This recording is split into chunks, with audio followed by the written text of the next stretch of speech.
परम पूज्य गुरुदेव श्री संधांशु जी महाराज जी ਵੱਲੋਂ ਆਪਣੇ ਸੰਗਠਨ ਦਾ परिचय ਦਿੱਤਾ ਗਿਆ जो कि किस दिशा ਵੱਲ ਕੰਮ कर रहा है। लो जी सुनो। जहाँ भी आसन मिल जाए। मैं अपने संगठन का थोड़ा परिचय आपको देता हूँ। हमारा एक संगठन है, संस्था है, विश्व जागृति मिशन। ये पूरे भारतवर्ष में 88 मंडलों के साथ काम करता है। 11 देशों में बाहर हैं हम लोग। हम लोगों के अधिकांश पूरे देश में प्रवचन होते हैं, जिसमें हम वेद, उपनिषद, गीता, रामायण, भागवत, महापुराण और संतों की वाणी और जितने भी हमारे भारत के आध्यात्मिक ग्रंथ हैं उनका दार्शनिक पहलू लोगों तक लेकर जाते हैं। हमारी चेष्टा रहती है कि दक्षिण से लेकर उत्तर तक के सभी संतों की वाणी को सुनाया जाए और लोगों को बताया जाए कि पूरे संसार भर में कहीं पर भी कोई संत है तो वह परमात्मा का खिला हुआ पुष्प है, जिसकी सुगंध मानवता के लिए है और सारे संसार को इंसानियत का, मानवता का संदेश देने के लिए ये लोग धरती पर परमात्मा के प्रतिनिधि हैं। हम लोगों ने 24 मंदिर पूरे देश में बनाए हैं, अनेक आश्रम हैं और अब तक हमारे लगभग 8000 प्रवचन रिकॉर्डेड हैं। हमारी चेष्टा ये है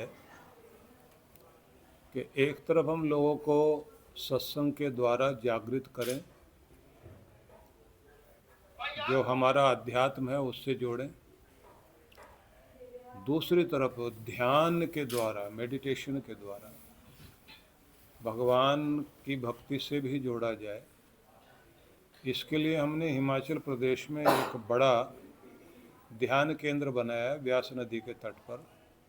ये कुल्लू मनाली के बीच में है, जहाँ अंतर्राष्ट्रीय स्तर पर लोग आते हैं ध्यान करने के लिए। दूसरी तरफ एक कार्य हमने और शुरू किया था आज से लगभग 28 साल पहले, कि जो भारत में जनरेशन गैप बन रहा है, 15 दिन तक श्राद्ध मनाया जाता है। जो नहीं रहे उनको तो पूज लिया गया, लेकिन जो घर में जीवित माता पिता बैठे हुए हैं उनका सम्मान नहीं किया जाता। तो हमने एक परंपरा शुरुआत की उसकी, कि श्राद्ध मनाने के बाद जो पहला दिन शुरू होता है, पहला नवरात्र, उसको श्रद्धा पर्व के रूप में मनाया जाए।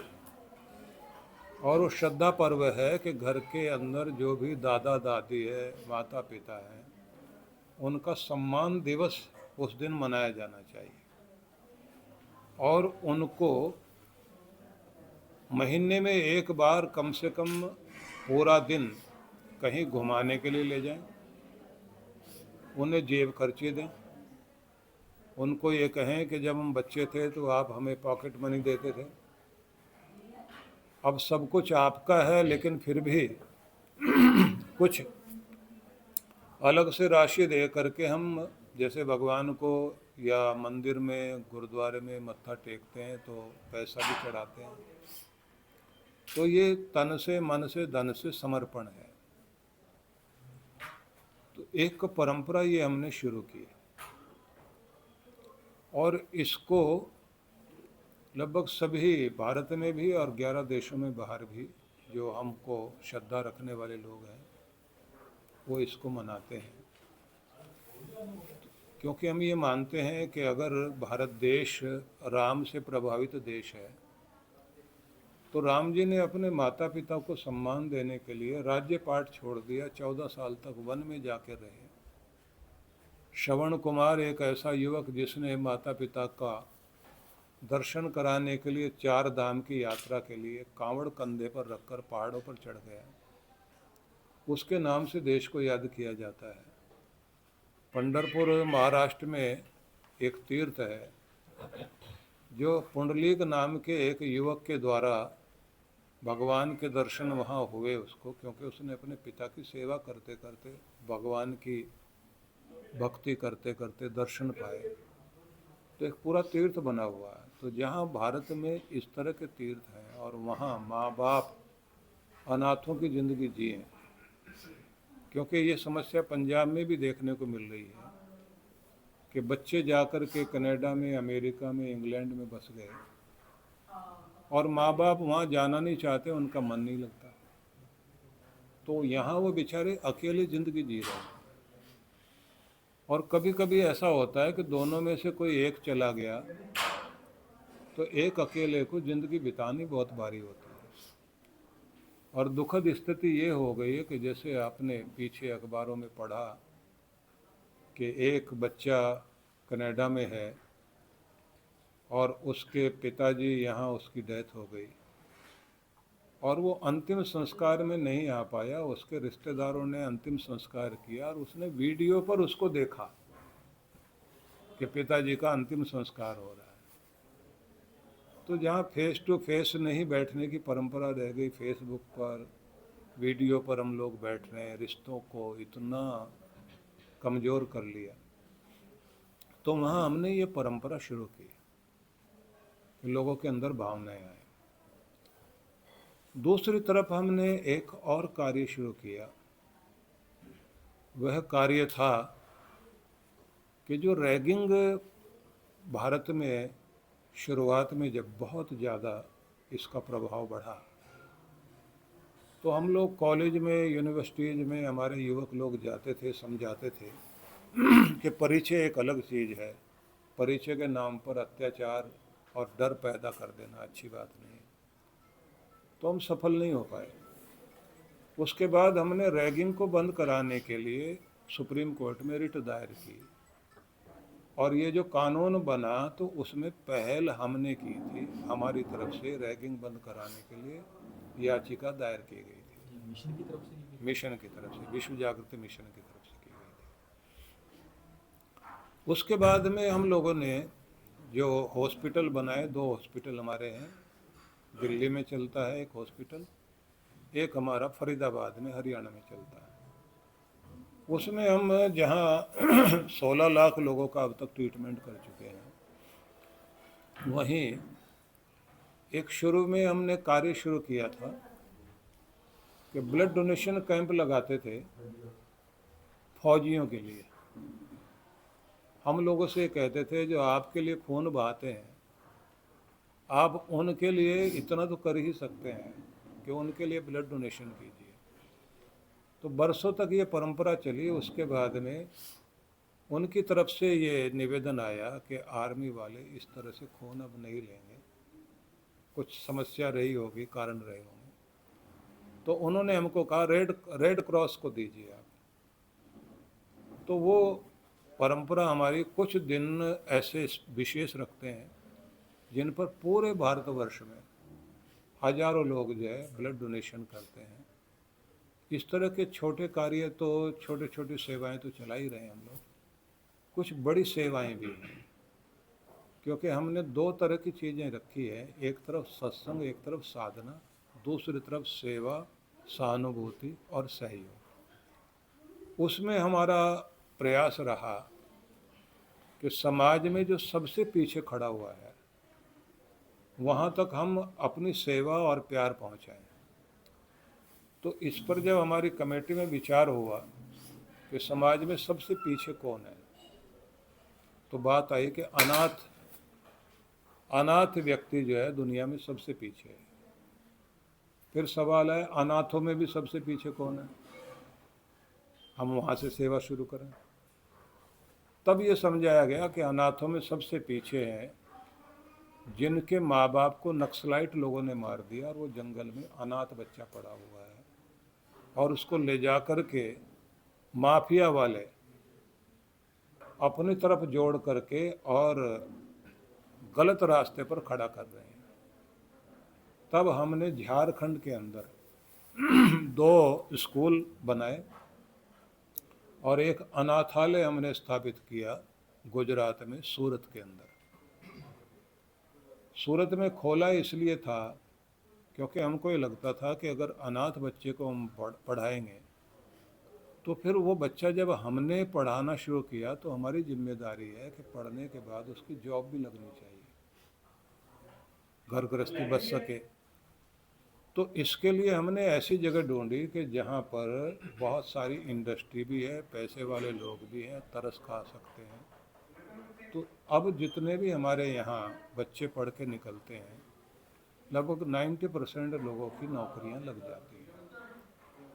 तो ये एक सेवा हम लोगों ने की। उसके बाद हमारे सामने एक समस्या और आई। जब कितने बच्चे पढ़ चुके हैं अब तक? अभी जितने पढ़ रहे हैं वो तो सारे मिला के लगभग हमारे गुरुकुलों में मिला कर के, ज्ञानदीप विद्यालय में मिलाकर, और इन अनाथालय और आदिवासी बच्चों में 2000 बच्चे हैं इस समय। जितनी संख्या अब तक हुई उसका पूरी काउंटिंग नहीं, क्योंकि फिर वो गलत अगर मैंने बोला तो मुझे पाप लगेगा, तो मैं गिनती नहीं कर पा रहा हूँ। जो अभी चल रहा है वो 2000 है। एक चीज़ हुई, जो जब मैं अमेरिका में था तो उस समय वहाँ एक पिक्चर भारत की थी जिसको ऑस्कर मिला था। उसका कोई गाना चलता था, जय हो करके, स्लम डॉग ऐसा कुछ था, ऐसा नाम था। तो उन लोगों ने हमसे एक बात कही कि भारत में एक ऐसी चीज़ जो दूसरे देशों में देखने को नहीं मिलती कि भीख मंगवाने के लिए आंखें फोड़ दी जाती हैं, और इतना कूड़ा कचरा भारत में है।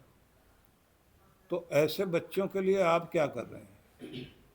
क्योंकि उन्होंने तो सीधा कह दिया कि आप यहाँ कुछ बोलने आए, बताने आए हैं, तो आप वहाँ देखो ना, वहाँ के लोग जैसे बोलते हो तो आप समझते ही हैं। तो मैंने उनसे कहा कि हमारे देश में ऐसी कोई चीज़ है नहीं है, थोड़ा बहुत कूड़ा कचरा हर देश में होता है। तो बोले अगर किसी कोने में अंधेरा है उसके लिए आप क्या करेंगे? तो मैंने अपने यहाँ आकर के इस बारे में मीटिंग की और कहा कि अगर ऐसा कुछ है तो हमें उसके बारे में सोचना चाहिए। तब फरीदाबाद में हमने एक ज्ञानदीप विद्यालय खोला जिसमें वो बच्चे थे जो कूड़ा कचरा बीनते थे, और कूड़ा कचरा बीनने के साथ में ऐसे भी बच्चे थे जो भीख मांगने का काम करते थे। तो उन सब बच्चों को पढ़ाने का काम हमने शुरुआत की, और ये इस समय वहाँ पर 1000 बच्चे बच्चियाँ हैं।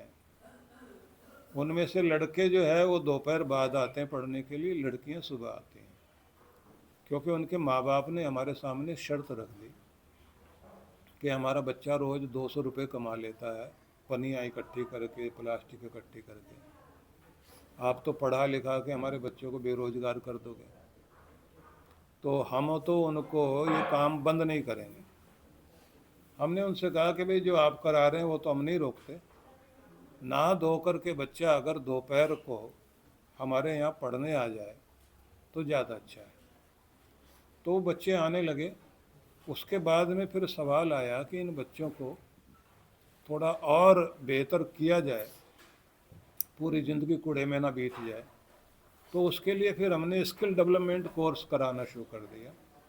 तो कौशल विकास केंद्र खोला, और भगवान की दया से वहाँ भी जो बच्चे हैं ज़्यादातर लोगों को नौकरी भी मिली है, और ये भी एक काम चल रहा है। तो ये सेवाएं तो हैं ही हैं। गुरुकुल हम लोग चलाते हैं, 3 गुरुकुल हैं हमारे, एक दिल्ली में है, एक कानपुर के अंदर है, एक महाराष्ट्र में नागपुर के अंदर है। इसी तरह से पुजारी विद्यालय भी हैं, उपदेशक विद्यालय हैं, योग विद्यालय हैं, और 10 गौशालाएँ पूरे भारतवर्ष में काम करती हैं। 24 के लगभग हमारे मंदिर हैं, और 40 के लगभग आश्रम पूरे देश में काम करते हैं। इन सब के माध्यम से हमारी चेष्टा है कि समाज को जागृत करें और समाज का उत्थान हो सके, इस पर हम लोग कार्य कर रहे हैं। तो ये एक छोटा सा परिचय है और बहुत सारी चीज़ें हैं जो हम लोग करते हैं। तो शुरुआत में परिचय देना इसलिए ज़रूरी है कि बातचीत कहाँ से शुरू करें। अब आपके प्रश्न जो है, इसमें फिर एक और बात मैं बता देता हूँ।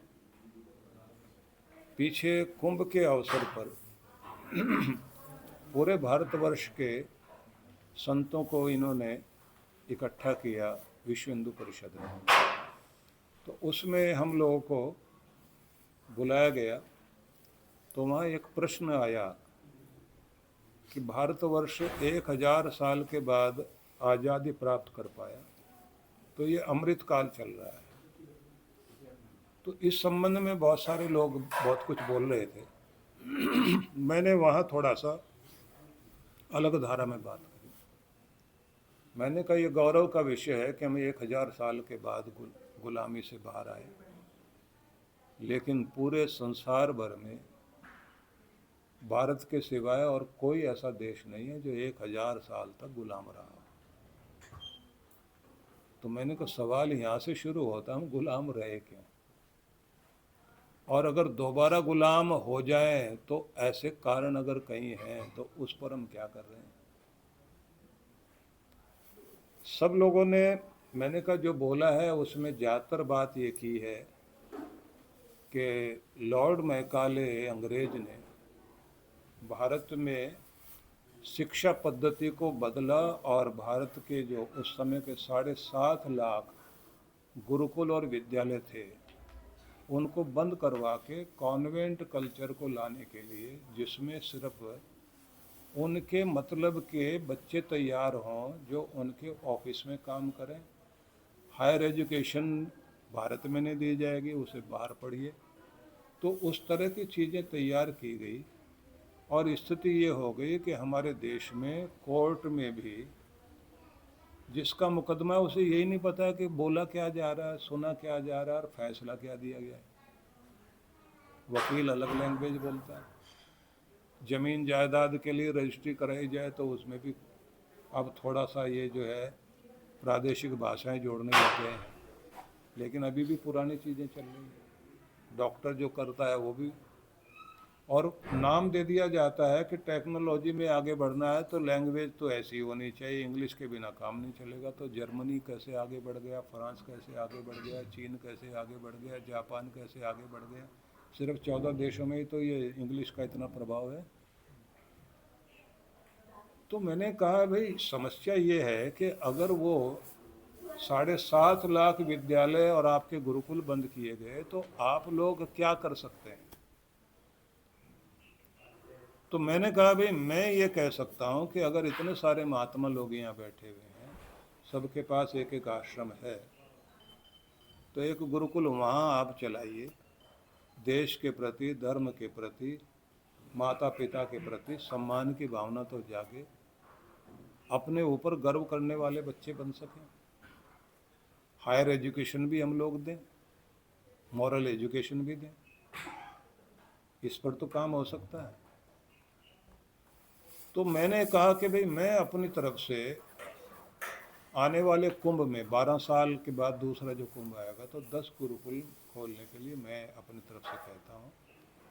दूसरी बात मैंने कहा सबसे बड़ी समस्या ये हो गई कि स्कूलों के अंदर कोर्स पूरा कराने में टीचर लगे हुए हैं, बच्चों के अंदर संस्कार देने की तो बात रह नहीं गई है।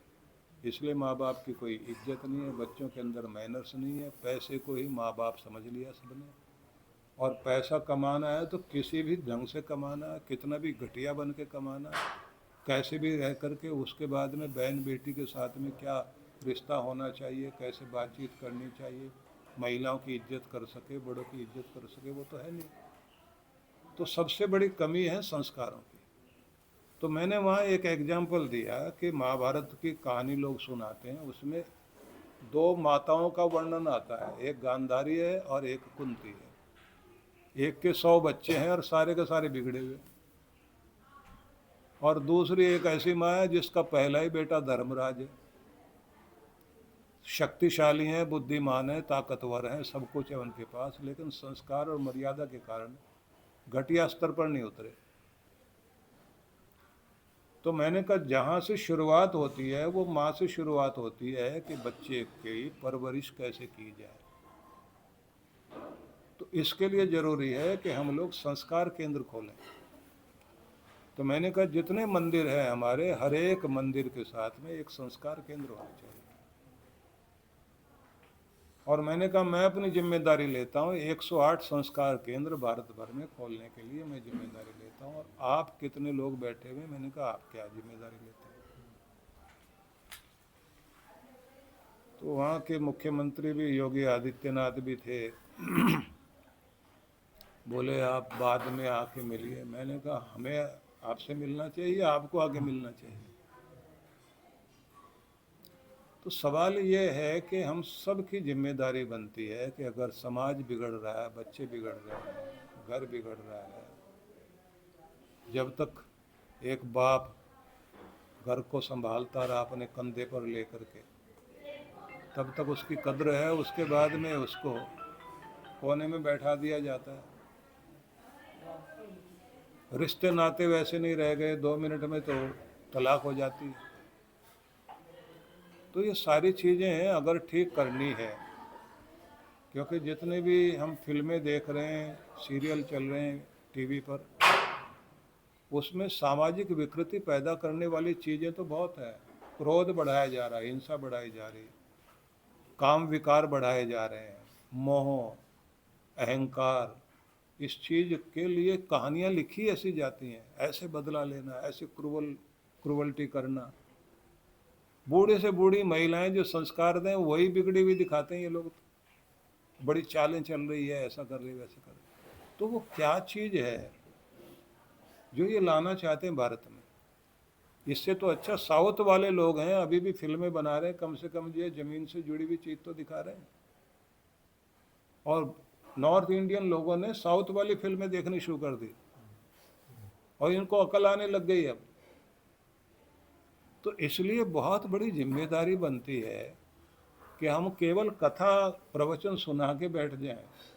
जिम्मेदारी है हम लोगों की कि समाज में परिवर्तन आए, कुछ काम किए जाएं। तो इसलिए ये कुछ कार्य हम लोग जो है कर रहे हैं। और लगभग 10-15 वर्षों से मुझे बरनाला के लिए बोला जाता था। ये दीपक बंसल को श्रेय जाना चाहिए कि उन्होंने मुझे आप लोगों से मिलने का मौका दिया और आप सबको देख कर के बहुत अच्छा लग रहा है। तो ये मेरी तरफ से शुरुआत की बात है। ਚੈਨਲ ਨੂੰ ਸਬਸਕ੍ਰਾਈਬ, ਲਾਈਕ ਅਤੇ ਸ਼ੇਅਰ ਕਰਨਾ ਨਾ ਭੁੱਲਣਾ। ਹੱਸਦੇ ਰਹੋ, ਬਸਦੇ ਰਹੋ, ਰੱਬ ਰਾਖਾ।